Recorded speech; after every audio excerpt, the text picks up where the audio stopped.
Hello, everyone. I'm live here, hopping on with Chris. So let me just see how I can loop. All right, let's see how I can do this. I haven't done this before. That's the filters. All right, go live with. Hopefully this works. What? Hey! Oh my gosh. Yay! You did It it. works. Yay. How's it Amazing. going? It's great. How are you doing? Good. Long time Good. no talk. Yeah. Have you been to the moon or anything recently? Have No, you what? unfortunately not. No? Okay. Yeah. How about you? Been any? No, actually I haven't been a lot of places at all. Um, Yeah. Oop. I think lost him for a sec. Let's see. Hello Okay. again. I don't know if it's my internet or what, but We'll I'm in the find it. boondocks over here. It's all good. It's just there's so much power, I right know, now. right? I was saying I was supposed to go to 40 cities, for my bookstore, and now I'm going to 0 cities, but Yeah. that's okay because people are here watching. So thanks for coming, I guys. know. Yeah. Thanks for watching us, guys, and feel free to ask any questions. I took note of some of the questions that were asked on like the Q&A thing I put up, but I don't know where to start. So first of all, we go way back, like 2015. For those of you who I get questions about this sometimes on like how it's like, how do you kind of develop like mentors and find people to help you on your journey and like support you? And Chris was like, I read like 7 entrepreneurial books to get ready for my expedition around the world, and yours were like 2 of those books, the $100 Startup and the Art of Nonconformity. And I was like, oh my God, incredible. And so I reached out to Chris, sent him an email, and he got back to me. So, sometimes we'll get back to you. Right. Sometimes you'll stay in touch forever. So that's kind of like from there. Yeah. Rest is Well, I was history. so excited when you did too, because, you said you were going to do this thing and then you actually did it, Yeah. right? Yeah. Like a lot of people have ideas and such, but Yeah. not everybody follows up. And so you actually went and did it. And I remember when you finished, that first, epic quest going to every country. I remember actually maybe your final 10 countries or something where you were worried about getting into different places and Yeah. such. True. But you did it. You saw it Yeah. through. So it's great. Well Yeah. done. Yeah. No, Yeah. thanks. And you were one of the only people I could really express my angst Right. and anxiety I get throughout it. the whole thing. Not many I get people it. would wanted to put up with that with me. So thank you, It's all Chris. good. It's all Appreciate good. it. So yeah, okay, where do we start? So you just came out with The Money Tree, Yep. which New book. Look at I that. You have to. too. Very cool. I'm slowly chipping away, very slowly. I'm not a reader, much of a reader, but I'm chipping away slowly. It's a really cool story, though, like Thank you. totally relatable right now, especially. Do you want to tell everyone what it's about? Yeah. Thanks for asking. So I've written a number of other books before that are kind of how-to or business books. Like Cassie mentioned, the $100 Startup is one. And, I like those books, but the reality is a lot of people don't read business books. They don't read how-to books. And so my goal with The Money Tree, the subtitle is a story of finding the fortune in your own backyard. And what I wanted to do was write a story. Like it's actually a narrative of this guy who is experiencing a great deal of financial pressure. So he's a millennial. He has a decent job. He's a hard worker, but he also has a lot of student loan debt, like so many people do these days. Or if you don't have student loan debt, you might have other debts, or you might be feeling lots of pressure in another way with so many people having lost their jobs or being underemployed and such. And so he's just trying to figure out what can I do? How can I get out of this situation? Because, I can't just like get another job. I'm already working a lot. I can't just, join the gig economy and like be a rideshare driver or something. Like that's not going to ultimately help me with what I really need. And then also the financial pressure is affecting his whole life. It's like, and you probably know this, anybody who's watching who has like money problems, which I have before in the past too. So I know like when this happens, it's not just like compartmentalized. If you have money problems, if you have debt or you're not making enough money, then it's going to affect your relationships. It's going to affect your other work. It's going to affect your wellness, your health, all that kind of stuff. And so he ends up going to this group called The Third Way, where everybody in the group is trying to start some little entrepreneurial project. And they're trying to either make enough money to quit their job or just to build security for themselves, you know, for in case something unexpected happens. So here we are in this time, you know. So basically, like I'm trying to teach through storytelling, and my hope that is anybody who reads the book will be able to find it relatable and to say, okay, well, it's interesting to see how this guy was able to kind of, you know, improve his situation. And like he gets a challenge in the beginning of the book to like make $1,000 in the next week. And at first that feels very overwhelming, but then he kind of goes away and figures it out. So anybody who reads the book is going to see like, how does he do that? What's his thought process? How can I apply this, you know, to my own life? But my hope is that it's kind of like a covert mission because it's not a how-to book. My hope is that people can read it and just feel that it's interesting and entertaining, inspiring, but then at the end, they actually know more than they did, you know, beforehand. And they go away feeling like maybe there's something I can do too. Like I never, you know, read business books. I never thought I could be like a quote unquote entrepreneur. But there is something that I can do to create more freedom for myself, which is ultimately what all this stuff is about. You know, ultimately it's about how can I be more self-reliant so that I'm not dependent on a corporation, that I'm not dependent on a government or any other external factor, just for my own well-being. And so all of my work, you know, for the past decade has been about that one way or another, trying to help people to create more freedom for themselves. Yeah, that was great how you explained it all. I mean, there's so many questions were going through my head. And I'm like, okay, remember, because you've how many books do you have? Like seven books. That's what I thought. Okay, and it's like a lot of them have been kind of the how-to books, and so like the thing that people love is like a story. They love hearing stories, they love telling stories, they love reading stories. So it's so interesting that you kind of came out with a book that's like a story, but it's still within the same realm of like the types of other books that you've created with helping people with money and their finances and that sort of thing. So that's really cool, and I think a lot of people will gravitate towards that, and I think they already have. You've had some great reviews on the book so far. Well, it's just like you said, people remember stories, you know, and I thought about my own life. I was like, you know what, when I was a kid, I read a lot of books, and I mostly remember stories. You know, I remember, or we remember movies, like big movies, or like even video games that are cinematic. It's like, that's what we tend to remember, more than just like, here's your 8-step plan or whatever. But I'm hoping that it's still practical, it's still helpful. You know, people can read it and be helped, you know, through it. So we'll see. Yeah, that's awesome. Congrats on that. And I'm sorry you couldn't do like the book tour like officially in person, but we will still do it at some point. We'll do it. So, exactly. Awesome. And is the Side Hustle School still going strong, like every day? It is, yeah. So for those who don't know, that's a daily podcast that I do. I've been doing it for 1,207 days. So I started on January 1, 2017, and I said every single day I'm going to tell a different story of somebody out there who's a regular person. They're not Elon Musk, you know, or Steve Jobs. They're just like a regular person who finds a way to make some money, like apart from their day job. And I don't just mean like going by like becoming a TaskRabbit or like doing something in the gig economy.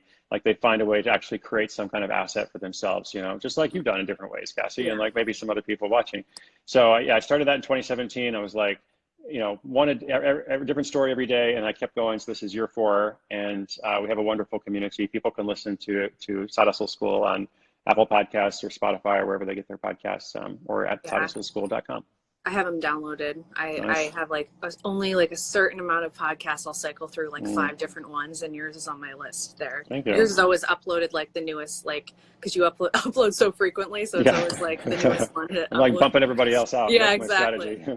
And kind of like along the lines of that, I think right now it's really tough for people. You know, a lot of people have lost their jobs, and people are trying to figure out alternative careers. I think, you know, a lot of people are having to think for the future for when this is all over, myself included. You know, I'm like, okay, right now I'm not really making any money, but come the winter, that's when I want everything that I've done now to kind of come to fruition. And I can just kind of catapult like in the winter when the second cycle of COVID comes. So maybe in the spring of next year is what I'm really aiming for. But like, it's weird because people aren't buying anything. So like creating things to buy, like inventing things, or like doing speaking engagement or whatever, everything's kind of changing to like online now, really. Like, people will want to learn right now and want to expand their knowledge base in different realms and whatever. So they'll kind of, what are your thoughts? If you don't want to answer, it's fine. But like, what are your thoughts on that kind of like being creative right now for the future, for when this is all over, and like launching a project, a side hustle that you're really passionate about, you've always been putting off? Sure. Yeah, no, I'm happy to answer anything. I think it's really smart that you are, you know, thinking ahead and trying to lay that foundation.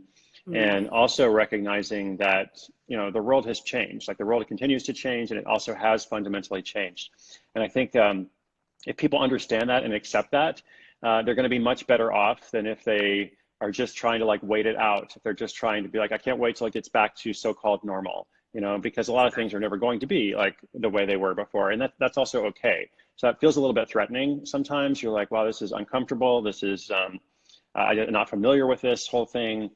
And so you kind of long for the way things used to be and such. But what I want to encourage people to remember is that, you know, when things change, they change both negatively and positively. And so some of the way things have changed is actually for the better. So a couple of examples, you know, first of all, I think millions of people are working from home now or working remotely that weren't doing that before. And I have had so many emails from people who, like, they have regular jobs and they always wanted to work remotely, but they weren't able to. Like their boss didn't let them, or their company had a policy against it, or their company said it's not possible, like we need everybody together in one place and such. And now obviously like they are able to work from home. All those people are not going to go back, you know, 3 months or 6 months from now. Every one of those people is not going to go back and here's okay, now I'm going to go back and commute for an hour. Exactly. You know, and why would I do that? Right. So this is something that's changing. And when you say that people aren't buying things, it's like, well, they are buying things. They're just buying different things, you know. And so like whenever there's a change, like I said, it's negative and positive. And so I'm always like, what are the opportunities now? And what will the opportunities be 3 months and 6 months from now? You know, so, you know, I encourage people to think like, okay, maybe it's not a great time to be a travel agent. You know, maybe it's not a great time to like be a travel influencer. Yeah, but we should talk about that because I think there's things you can do too. Maybe not a great time to like start an events business that's all focused on like putting on a circus, you know, or something. Exactly. Okay, but because of this remote work thing, just for an example, like a lot of people need help setting up a home office. You know, a lot of people need help learning to work remotely. A lot of corporations need help like training their employees in this. Home exercise is a huge need. I mean, you're really big in the fitness space. Like home exercise is huge now, and like Peloton, all these companies are making like huge amounts of money.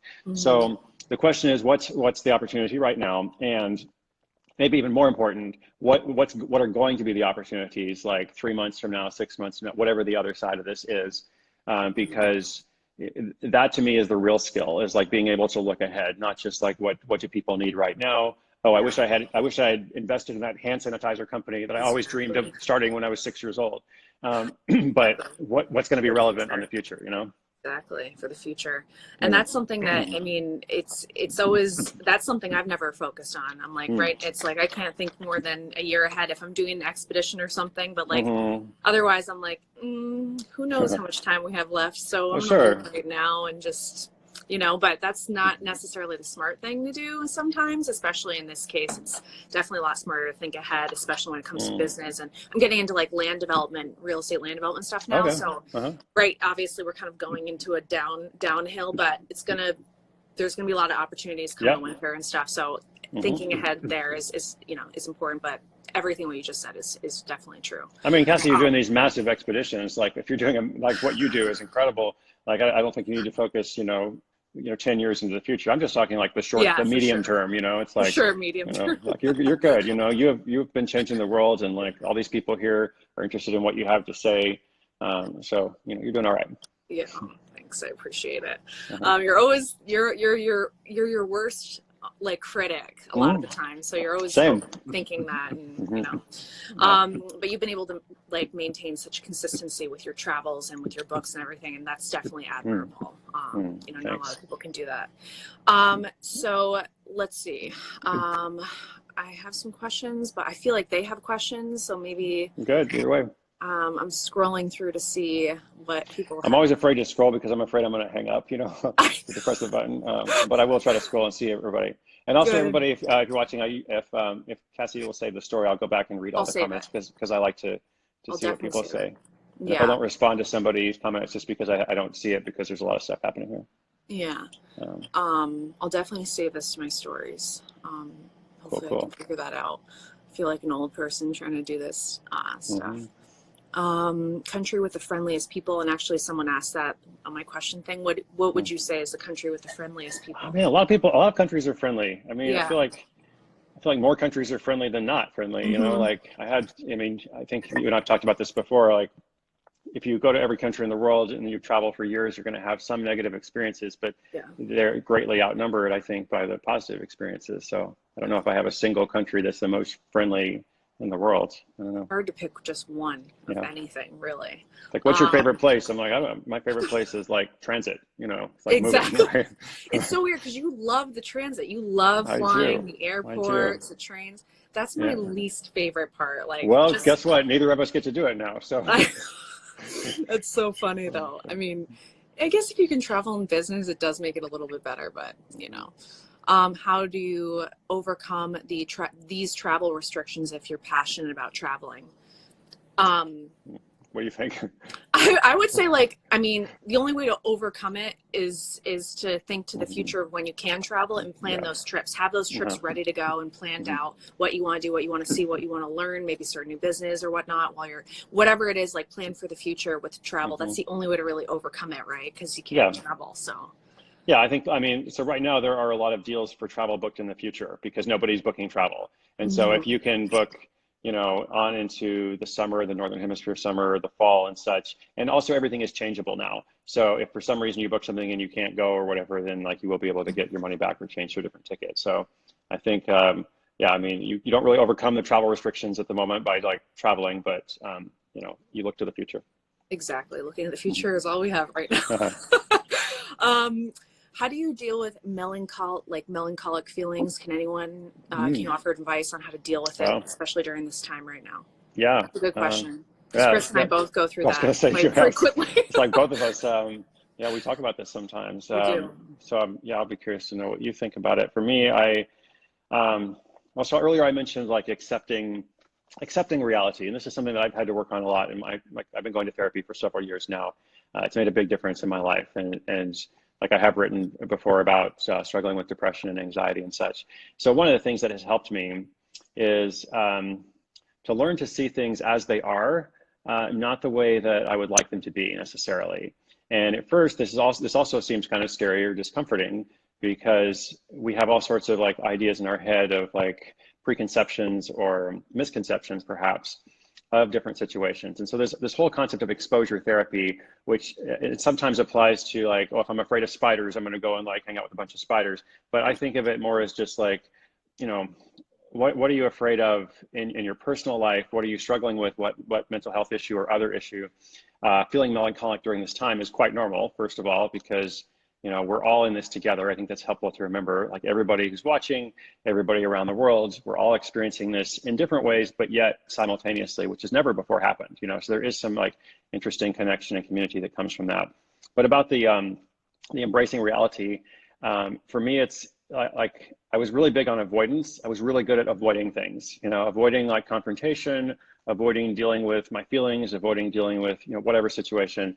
And I finally realized that if I actually just kind of like slowed down for a minute and, you know, recognized, okay, like some things about life suck, basically. And some things aren't that great. And that's just how it is. But a lot of that stuff is out of my control. And so I think a lot of the discontent that I felt for a long time was I was trying to influence things that were outside my control, basically. And I get frustrated, and that's just like a recipe to be miserable. And so I still experience that, but you know, I would say over the past couple of years, I've learned to focus a lot more on what is within my control. And when you do that, ironically, you end up gaining like so much power over those few things, because it's not a whole lot that's within your control. But once you're like, this is my like arena, this is what I'm going to do, you know, I can only be responsible for me, then that tends to help a lot. But I still experience melancholy. So I don't know, what do you think about that? Yeah, I mean, God, those were all really good points. I think, you know, going to therapy, like you can learn so much about just thinking in different ways, which I don't go. I've tried, but it hasn't really worked out for me. That it's a little bit different. And so, I mean, I think of the same thing, like what can you focus on that's in your control to bring you out of that like melancholic state. And for that, I just look to myself and bettering myself, you know, because sometimes you just can't depend on external sources or other people around you, especially in this time. Like it's actually brought me closer to my friends. But at the same time, I'm kind of depending on them too much. So I'll be calling them a lot.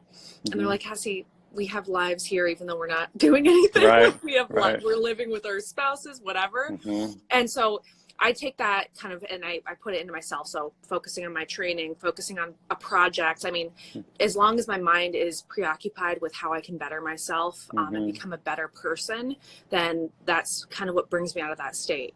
The worst thing is sitting there drinking, watching Netflix. Like that's the worst thing to do. So like get out, exercise, you know, make small improvements with your body or with your mind or the way that you view things or the things that you want to do for the future to just become a better person. I mean, that's the best thing that I could say about that. But I think you had some better points there. No, that's good. That's good. I mean, so I think you and I are similar about that productivity mindset of, doing some, just trying to use the time that you have, you know, to care for yourself, to do what's important. And I guess there's always like two sides to this. And sometimes I get pushback because some people say like, you know, you just need to use this time to, you know, if you feel overwhelmed, you can just use this time to rest and such. And and if that's your situation, of course, that's fine, you know. But for me, and I think for a lot of other people, we're going to actually be better off if we're like, okay, so much is outside our control right now, as I just said.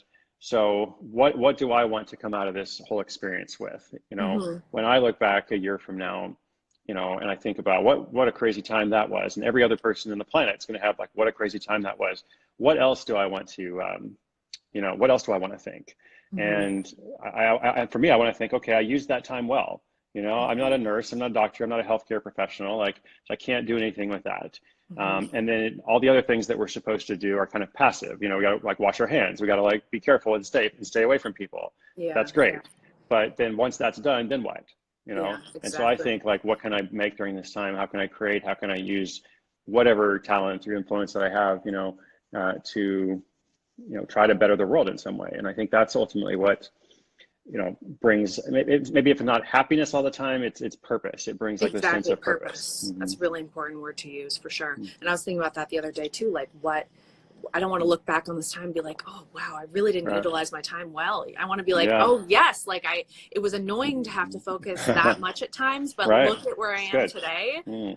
That really paid off and I had the time to do it. So that's great. Not just watch all the Netflix, because I mean, like these days, I feel like watching Netflix could be a full-time job because they have so many things coming out. It's like, and Hulu, can't do it.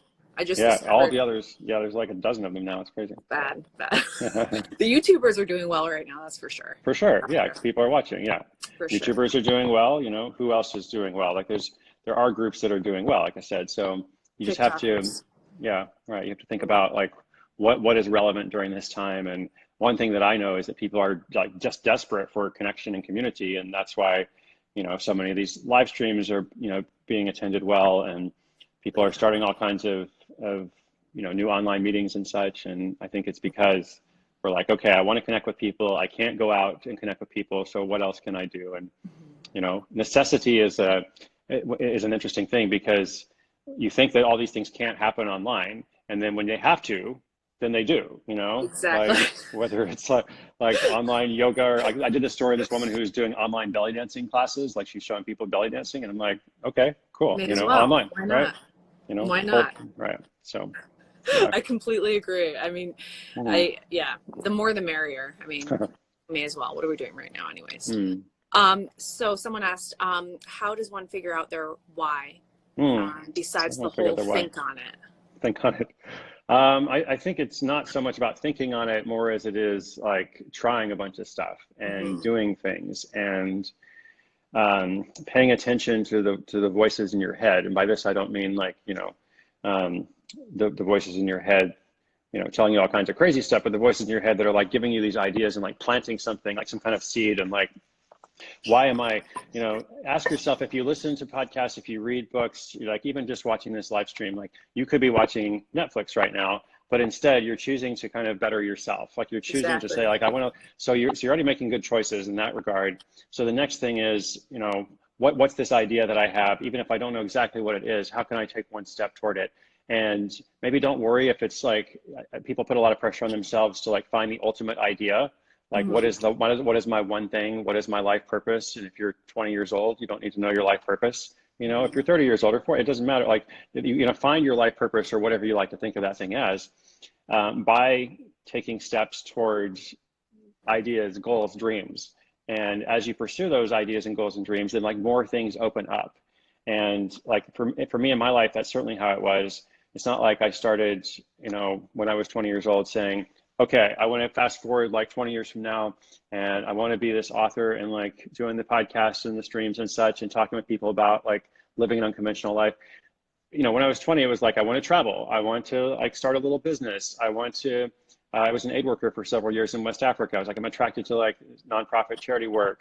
And then as I did all those things, it's like later I get more of a vision to do something else. Then I'm going to start a blog. Then I'm going to like go to every country in the world. And one day I'm going to be talking here with Cassie DePeckle online with all these hundreds of people. But I wouldn't have gotten here if I hadn't have taken steps toward those other things. And so it's not so much brainstorm on like what your why is. I think it's brainstorm on all the things that you are excited about, all the things that you are scared of, all the things that bother you. Like sometimes that's a good thing to think about rather than like, what am I passionate about? Think about what bothers you, like what troubles you about the world.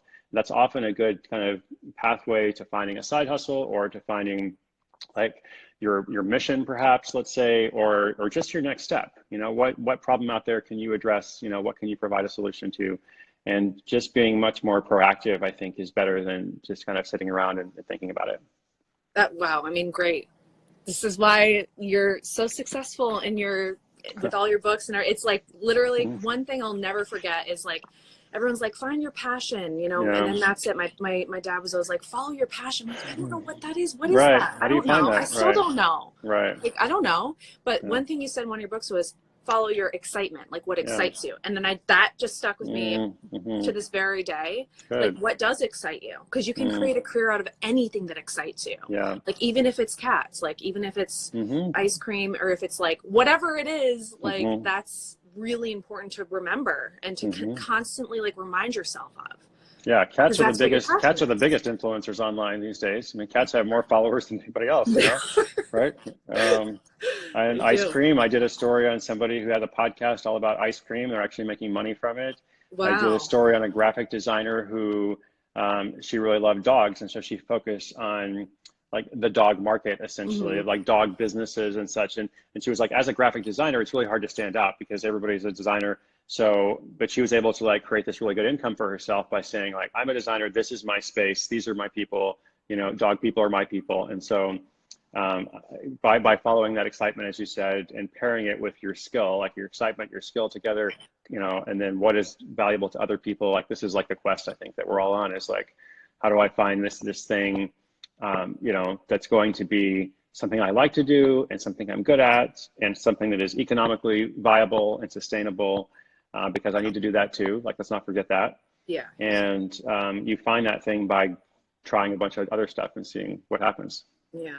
And I think a lot of people, it's easy to get kind of blindsided and focusing on like helping others, and, you know, and then it suddenly becomes like people say, oh, it's selfish if you want to make money from your passion, but if you want to help others. And it's like, well, you know, you have to stay afloat first, because if you're not afloat, then nothing else is happening. So if you don't look after yourself, you're not going to be able to look after anybody else. That's the reality. Exactly. And that's a good point about selfishness too. I mean, like when you were going to every country in the world, did people say it was selfish? Did you ever hear anybody say like a lot? Right. A lot. Yeah. A lot. It's interesting. You know? I heard the same thing. And it's like, you know, not everything has to be wrapped in like here's how this thing is helping someone else.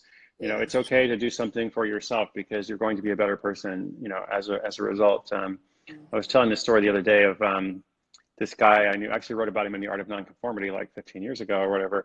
And he was this guy named Nate who was like 22, and he walked across America. His goal was like, I'm going to walk from Maine, you know, to San Francisco. And he did that over the course of like 6 months. And I liked his story because it's not like he was the first person to do that or anything. It's just, for him, it was like, I'm not trying to be the first person to do it. I'm not doing this for charity. I'm not doing this because somebody close to me died and I want to honor that person. He's like, I'm just doing this for myself, basically. And he's a much better person now because of that experience, and it's led him to so many other things. So don't be afraid to quote unquote be selfish. Yeah. And you can end up helping a lot of people from that selfish time that you spend on yourself, you know, especially in your 20s or whatnot. Yeah. I don't know. I mean, we could go through probably every question that's being asked, because there's also some whatever questions on here, but let me just see. You got some the other day, right? You got someone to do the story. Should we maybe go on some? Okay. Okay, whatever you okay. This one's from Lauren, Kuharski. Chris is trying. Yeah. If you're watching, hello. Shout out, Lauren. Chris has traveled to 193 countries and you've traveled to 196. Why? She's beat me. Well, maybe you can explain that. Okay, so there are 193 sovereign nations. I didn't check today, but like I'm pretty sure that's still today. I think it still stands that there's 193 sovereign nations, but there are over like 350 like countries if you count territories, colonies, autonomous regions. So like Puerto Rico is owned by the sovereign nation of the United States of America. So, I didn't go to Puerto Rico because I went to the United States sort of thing. So so the extra 3 countries that I went to that they were autonomous regions or a colony, it was Palestine, Kosovo, and Taiwan, Vatican City. I don't know how, but anyways, I counted all those. It was over 200, but like I just said 196 just to switch up the number, but there's 193 sovereign. She wanted to say she had 3 more than me, basically. So she was like 196. So, I got a one up. That's right. That's good. No, but that's why. It's a little confusing though. And it is kind of annoying. I mean, it's like, but whatever. There's over. I think it was easier for me than for you because like I wasn't trying to meet a certain deadline and I wasn't trying to like accommodate the requirements of the Guinness World Records, which I know is kind of ridiculous. So you actually had to do a lot more work in that regard. For me, it was more like the guy walking across America. Like I wasn't, the first half of that whole thing, it took me 11 years. The first half of it, I didn't have a blog or a public profile or anything. It was just like, I'm doing this for myself. So it was easier since I didn't have to go through those hoops that you did. Yeah, and also I think 196 actually, that was the Guinness World Record number that I had to hit. I see. I had to go to Vatican City, I had to go to Kosovo, and I had to go to Taiwan. So they counted those as being countries, and so that's why I came to that number. But so random. There's a lot of countries in the world though. A lot more than 193 if you're going to count everything, like there is. Where did you go in Iraq? Did you go to? I went to Erbil. Kurdistan, just like you. And didn't you run a marathon there or something? No, I've been planning on doing it at some. We should go there and do it. Yeah, that sounds great. Running is your thing. You do really well there. Yeah, I would struggle. It's hot, but and there's one in Afghanistan too. I would love to do that one too. Right. We're gonna have to do some of those. Nice. Okay. Kyra Bouchard asked, what was the hardest part of traveling every country? The hardest part? I mean, I don't think of it as being hard. I think of it as being like, challenger. It was hard, but it was like what I wanted to do. It's what I believed in. So I don't know, maybe the hardest part was I'm not the greatest like planner or strategic. And I think if I was more efficient, I could have spent less time and less money in doing it. But again, it wasn't really about that for me. So, okay, I would say, now that I think about it, the hardest part was maybe in the second half of the journey, because the first half I didn't have this like public career, like I said.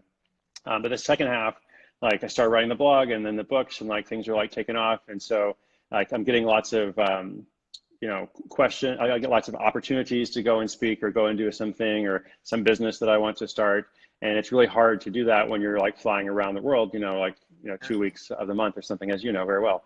And so it was like a little bit of a tension that I felt there of like, oh, my career is taking off. This is really cool. And then it's like, but this was my original vision, was to actually, and like the career, in some ways comes from the work that I did before it was public or anything. So I need to choose that. So I had to choose like, okay, I'm going to keep going. It's not like I'm going to stop my, quest because, somebody in Las Vegas wants to pay me to come and give a talk, Yes. But it was like just some tension in terms of figuring all that kind of stuff out.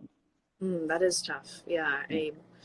I can't say that I really had too much of that, but I would say for me, the hardest part was being around so many people constantly because I'm so introverted. And the hardest thing was like, I did all these meetings with students and met with dignitaries and planted trees that involved like, and then the airports. And I mean, it just involved a lot of constant.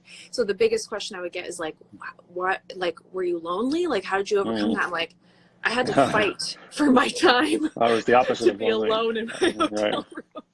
Like that was really hard for me to constantly be, and you had to be positive and nice to people. It can just be like, listen, I haven't slept for 64 hours, like go away. I can't, you have to. So that was definitely the hardest part for me. But Okay. G for Gabriel asked, I love the side hustle school, Chris. Cool. Which book of yours should I read first to get started on a new clothing line I want to launch? So Oh, like that's cool.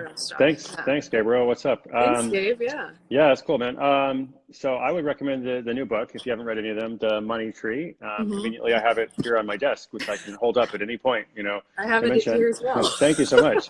And this is my new book, and this is the one that I think is the most relevant for people now in this time in particular, who are trying to figure out what to do next and are looking for some direction. Maybe the second one I would say would be I wrote a book called Side Hustle. From idea to income in 27 days, and that's a much more like step-by-step how-to book. So if you check those two out, The Money Tree and Side Hustle. Good, very good suggestions. I don't know what's going on with those eggplants. Yeah, people are really excited about these emojis. That's nice. Okay, sort of. Okay, a little bit more. Let's see. Okay, John of all trades asked, how do you cultivate a following to become a travel influencer? So Cassie, that's you. You're an influencer too. You are. I don't think of myself that way, but I don't either though. I think what he's asking, so I'll give some thoughts, but I think what he's asking is like, how can I be like you, Cassie, right? Okay. Well, honestly, there's a lot of people who worked for years and years and years to become a travel influencer, and it's their career, it's their sole career. My career was never like the goal to be that. It was like, to be a motivational speaker, to like be an author, to kind of go these different routes. And that wasn't really in the car. So I didn't really work that hard to become one, which, I guess I'm lucky there. It just happened through the media. So the media came out about my expedition and a lot of news articles, and that's how I acquired this audience. But you know what, I think aside from like the media, as long as you're consistent, if you have like a niche, I would even say like if you want to become like a travel influencer, figure out a niche within the travel market and focus on that. Like whether it's like unique pigs from all around the world, or I don't know what I'm thinking, or just like the best, the best islands around the world, or the best culture. Like figure out a niche within travel and focus on that and curate. There's so many like incredible travel influencers that have great like presets that you can use to make your photos like easily aesthetically pleasing. Your captions are really important, and just like really connect with your audience and engage with them. And over time, it's just like anything else, you'll obtain an audience, but I would say time is really important as well. Yes. But Cassie, my point is like, it wasn't, maybe technically the media is what allowed more people to follow you, but the media came because of what you were doing, because of the commitment you made to undertake this thing that nobody had done in the way that you did it before. So it's not like the media fairy just like descended upon you, and like the influencer fairy like gave you all these followers. Like you put in the work and you did the work. So I think there's a big difference in this so-called world of influencers between the people who have put in the work and the people that all they do is like post photos of themselves, like, and there's not actually anything behind that. There's not like, here's the deeper purpose behind what I'm doing. And here's like, the Iron Man stuff that you were doing, Cassie, like the other things that are just more meaningful. So basically my answer is like, yes, you can read up on like how to find the best filters and stuff for your photos, but probably much more important to think about what is it that you want to do to change the world? Like, how do you actually want to like, I've definitely got caught up in a different element since I haven't really been traveling, the more aesthetic part of it. No, it's not bad. It's not a criticism of you at all. Anyway, I'm just saying, I think people think that the answer is to find the right filter. I know. They think that that's all I have to do is like, there's this tactic, somewhere. And like I heard somebody was talking about writing books the other day, and they were like, all the things you need to do to write a book. And it was all like super tactical about this stuff. And like at the very, very end of the whole thing, and they're like, oh, another thing that's really important is to make sure you have something to say. Yeah. Okay. And I was like, wait a second, actually you need to make sure that goes first, that goes first. And then you can figure out, all the other stuff. But otherwise it's just going to be like vapid. It's just going to be like, very shallow if you don't have something that, you're actually trying to share or put forward, or even don't even worry about sharing or put forward. What do you want to do with your life? That's what I ask people. What do you want to do with your life? And that is the greatest, motivation to become the motivational speaker, right? If you, Mm-hmm. a motivational speaker, you're speaking about your experiences of doing something that's, you know, different or challenging or, you know, otherwise, you know, unique or nonconformist, I think. Mm-hmm. Yeah, no, I completely agree. There's a couple. Molly Burke Mm-hmm. is you know we've worked together before, and she's blind. She's a really Mm-hmm. incredible story, and she like is just inspiring so many women out there, and she's just like a perfect role model. Mark Bustos, I think is his last name. He's like, he travels around the world cutting homeless men's hair, Mm-hmm. and like he's got a really powerful message. So you're right, like following people who embody that, and then also following that for yourself, like finding that for yourself and really believing in it. And that's true. That's how I started off. Then suddenly I'm like, oh, I'm 30, I gotta post, I Yeah. gotta have some pictures to look back on, Right, that right. youthful body look. um so it's a little bit changed, but you're right, you're totally right. Mm-hmm. Let's see, how are we on time? How are you feeling I'm with okay. time? We can do a little bit more if you Okay, want. okay, Some cool. good comments here. Somebody, somebody from Pakistan says, I'm very beautiful. Thank you. Appreciate you saying that. Oh, I love it. Yes, Chris is very beautiful. Everybody's like, you're so beautiful. I'm like, okay, cool. Thanks. Very That. It's beautiful. good. Nice. Very beautiful. I completely agree. Completely Mm-hmm. agree. Okay. Let's see. I have, how does one, this is from Mike Barbray. How does one secure finance for their travel? So a lot of questions I'm sure you get about this too, is money for traveling the world. We both did it in different ways, I think. So Yeah. you do this as a career, is what you talk about essentially. Right. How does one secure funding for travel?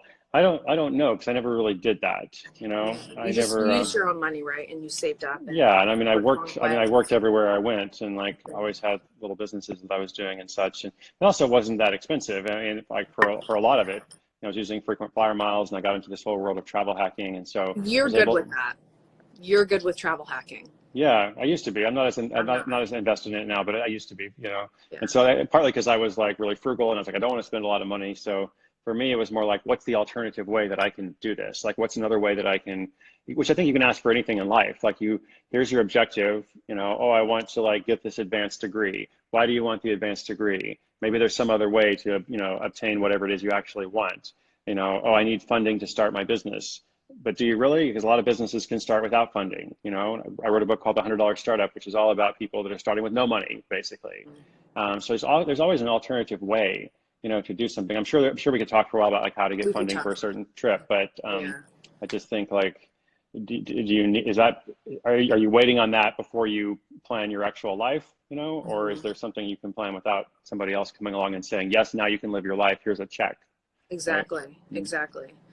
That's all good points. And I think if you want something that bad, you'll make it happen for yourself. You'll do everything in your power. And if you don't, you don't want it that bad. You know, Yeah, I mean, sure. so when it comes to securing finance through your travel, I mean, everyone's got different priorities. Everyone has different situations, different places that they live where they might not have the opportunity. But at the end of the day, where there's a will, there's a way. And, you know, I saved up some cash to go. And then in my early travels, like back when I was like, you know, my early 20s, and I was just traveling, like backpacking around, I worked along the way too. And I'd post some online articles. I would, you know, work for free room and board, maybe make like $100 a month or whatnot. And I was able to afford my next ticket. And then for the expedition, that was like a business venture for me. Yeah, So right. I went into it with a business mindset and thought, okay, go to networking events, find supporters, find sponsors, just the whole thing of it. And just, I wouldn't recommend going that route, honestly, because it's just, I mean, unless you really want it, it's really, it was really hard though. But yeah, there's different ways. And I think you have to start with yourself and your own finances. That's the baseline, right? Would you say the same thing? Like save some of your own money and see where that can take you first. Start with what you can do right now. You know, what can you do tomorrow? And maybe it's a little bit hard when we're thinking about like travel, you know, in the current environment. But even so, like, what can you do tomorrow? You can do some research on all the places you want to go. You can spend a little bit of time learning about travel hacking or airline miles, because that will help you later. You can, you know, work on your side hustle or your business so you have another source of income. You can do that right now, so that then in the future, like what you do now will affect the options available to you in the future. I think that's always a good thing to remember. Like what I do today will affect the options available to me tomorrow or in the future. So what can you do to invest in yourself so that you have more of a chance to do whatever is important to you, whether it's traveling, whether it's, you know, something entirely different. Yeah, all good points. And guys, if you have any questions, feel free to ask, because I love the emojis. Yeah, it's great. Very high emoji content here on the screen, you know. Nice. We're only here for. Have you had biryani in Pakistan? Sure. I mean, I like biryani. I like vegetable biryani. The curry, I liked it too. So yeah, feel free to ask any more questions. We probably won't be on here longer than an hour. I think we're going to cap it at that. That's pretty normal, right? That's good. So feel free to ask anything. Okay, Sarah BH457 asked, please tell me more about money management and challenges when it comes to startups. Money management and challenges when it comes to startups. Okay. Deep Q. Deep Q. Yeah, we could do a lot with that. So I'm trying to think how to narrow it down. Money management and challenges when it comes to startups. That's pretty sure. Okay. So what are the reasons why people don't start a little business or a micro entrepreneurial project? I think, so first of all, you know, people will say, because I don't have access to capital, or I don't have access to resource or to some asset or something. And I try to demonstrate, like with the podcast, with Side Hustle School, with the new book, everywhere, like there's so many different things you can do without access to money. Like, in fact, in some ways, you know, if somebody outside is investing in you, then you are dependent on that person. Whereas like if you can do it without spending money and building it yourself, then you won't be. The second thing is knowledge. People are like, oh, I need some kind of specialized knowledge. I need to go back to school and get my MBA or something. And the reality is, like, the skills that you already have, that you have learned in your life, are valuable. The skills that you have for whatever education you've had, if you went to college, whether you did or didn't, whatever job or career or vocation you have, like, you're learning skills there that can be applied in a different way. And so what you need to learn is to figure out, how can I go from the skills that I have to, you know, doing something in this new economy? What is the product that I can develop, or the service that I can provide? And so I think those are the first two things that people say, why am I not moving forward? Because I don't have money, because I don't know what to do. But then, since those are pretty easy to like logically break down, I think the bigger challenge, much bigger, is like an internal thing of like, I'm not good enough, or I'm worried, or I'm afraid of failing, or I'm afraid of change. I never want to be an entrepreneur. Like, that people have this imposter syndrome kind of thing. I think these are the real reasons why most people are held back. And so with that, again, I'm just trying to like provide examples and to encourage people, and to say, I think what you have to ask yourself is, if you have an idea to do something, if you want to have a business or whatever it is, you know, a year from now, 2 or 3 years from now, if you don't actually do anything about that, you're not going to be, you know, happy with that. You're going to look back and say, I had this idea to do something. Like, Cassie, imagine, Cassie, if we were talking now, and it was like, do you remember when you had that idea to go to every country in the world, and then you decided to do something else? Exactly. You know, like that's very disappointing. Like, oh, that's yeah, very disappointing. I went to like 10 countries, then I was like, it's okay, what? do something else. You know, yeah, like, no, you have to pay attention to these ideas. So I think your true, authentic self wants to move closer to these ideas that you have. And the imposter self continually puts up obstacles. And the imposter self is like, nope, here's why you can't do this. Here's why you're not good enough. Here's why there's some limitation, or you have to wait, or you have to do research, or you have, like, all these things are just a way to defer what you really need to do, basically. Yeah. And as you like move towards those things, it actually becomes very freeing. And what seems scary at first is actually like really exciting. But you have to push through that first thing, because I know it's hard. But I know that you'll be better off when you do. Exactly. And, you know, God, it's just a battle with oneself, right? All the time with everything that we're doing is just the battle of saying no, of being negative. And, you know, there's always positive that can come from something. And, you know, I'm kind of more of a pessimist. I've talked about this before, and I've kind of had to shift. It's about growth, and it's about learning, you know, as long as you're willing to grow with yourself and constantly better yourself, there's so much that can come from that. And it's so important to work hard to do that. And through that, you know, the challenges will become that much easier to handle, you know, in a way. So for sure. Okay. How do you identify these skills on transformation? Yes. Granted passage. And by the way, I don't mean to just keep going on, Cassie. If you have more to contribute, like, okay. No, you. All right. Granted passage. So how to identify these skills? So 2 parts here, right? The first thing is like the identification of the skills. And I think for that, you just start making a list, and you're asking yourself, like, okay, what are all the things that I know about? What are all the things that I learned about in school? What are the things I apply in my job? What are the hobbies that I'm really passionate about or excited about, whatever you call it? What's the random topics that my friend asked me about? Like, I'm a go-to expert for topic X, whatever this thing is. You know, people often recognize your skills in a way that you might not recognize yourself, because it might be easy to you. Like something that actually seems really easy and natural to you. Like, I'm really good with Photoshop. It's so easy. Well, a lot of people struggle with Photoshop. A lot of people have a hard time with it. Any other thing, any other tool, any other software, any other you know, physical activity. So you're making a list of these skills. That's the part one. The second part is like, how do you transfer them? Okay, so transferring them is all about going from idea to actual product or service. And so like with the podcast, I'm always featuring different stories. We talked earlier about the online belly dancing coach, you know, like she was doing belly dancing lessons, you know, and now she's doing it virtually. I talked about an online dating coach recently of someone who she actually met her partner through online dating, but before that, like she met a lot of guys who had really bad profiles. And she's like, these guys, like their profiles suck. They don't know how to write a profile. They have bad photos, etc. So she became an online dating coach, right? Cool. And like has different packages where she's like reviewing people's profiles and stuff, and you know, ended up making some good money with that. So, you know, what is the experience that you have? How can it then become a product or a service? And there's like more steps to it, but I think that's the most important. That's like the overview of what you need to figure out, the big picture. I feel like I should be taking notes on all this stuff, but I'm going to save this. I'm going to probably watch it later and then take some notes. Chris is so like knowledgeable. You're so knowledgeable and all this sort of stuff. You're so kind. You're so kind. You have a little bit of time on me. You have, you know, right. Like See, that's 8 years on me, 10 years I know, or so. I got way too many years. I don't want to say that much. I know, way too many. But I've learned a lot from you too, Cassie. So I've learned a lot, and you have acquired, I mean, this is a good example to respond to the previous question. You have acquired so many skills through everything that you've been doing, you know, over the past 5 to 10 years. And so it's not just like a hard skill. I think people, as I mentioned Photoshop before, Photoshop is an example of like a hard skill, technical skill. But soft skills are also like super important. So, you know, soft skills, like Cassie has gained the skill of being resilient, I think, like being resilient, being really strong and like overcoming challenges. I remember you were stuck in lots of different places and you're just like pushing through, you know, you just, in terms of working with people and overcoming challenges, finding alternative ways to do things like we talked about earlier, being able to, like, even though you're an introvert and I am too, but we're talking to all these people, like we have learned this over time, you know, it's not natural to us. We learn it, we acquire that skill. So you're an example of somebody who I have learned from as you continue to, you know, push the envelope and do different things. So it's a team effort. It's a team effort. It's a team effort. No, I appreciate it. It's always good to hear.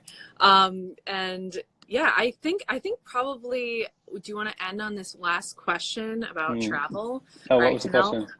Janelle Gallant asked, what are your top 5 favorite countries for both of you? My top 5 favorites. Right? What's the most asked question you get, first of all, with that travel? question? Yeah. What's your favorite What's country? your favorite country? Do you have a favorite country? I mean, if I had to pick a favorite country, I really like Australia. I try to go to Australia a couple times a year. I do. I've just always had really good experiences there. So good question. Janelle's on here. Good question. Hey, Janelle. Yeah, that's great. Thanks, Janelle. What's your favorite country, Janelle? You should let us know what your top 5 are. Yeah. Maybe here's a better question. Cassie, have you got your pilot's license yet? That's a good question. I did get it. No, I didn't get it, but I was doing the classes for it. I remember watching it. And then, you know, what's really, really scary is we were going through some kind of clouds, some of that low line like fog over the Santa Monica Mountains. And, and it just, my instructor, he was like 23 years old. And I was like, this is a little scary right now, I feel like. And he's like, yeah, let me take the controls now. I had control over it was like a little sport cruiser. And he's like, yeah, let me take control over anyways, he looks really scared. He was freaking out. I'm like, you know what? I don't like this right now. I do not, I do not like this. But I do want to get it. But then, you know what? Listen, like, you know, things happened, and it's one of those things where, like, I want to get it eventually, but like, what's it going to do right now? It's like a luxury to have your private pilot's license. Yeah. It's like, it's not really going to do much for me right now, other than just like be fun if you have the money for that. So there's other things that I want to focus on, like getting the documentary done and everything. There's so many other things, and eventually. So it's good. So yeah. Great conversation. Great to see everybody. It's amazing to see folks there. Yeah. I love it. Thank you guys so much for joining, and thanks for coming on, Chris. I'm glad we were able to organize this. Of course, yeah. We can do this again. Thank you for asking me. Yeah. Be very Highly fun. valuable person right here, Chris Guillebeau. Same. Cassie DePeckle, my hero. Well, I think that's a good ending to it, isn't it? That's a great ending. We'll touch base after this, but Awesome. yeah, thanks for coming on, and thanks everyone for joining. Thanks, everybody. Have a good day. Peace out. Have a Stay wonderful day. positive. All right. Bye.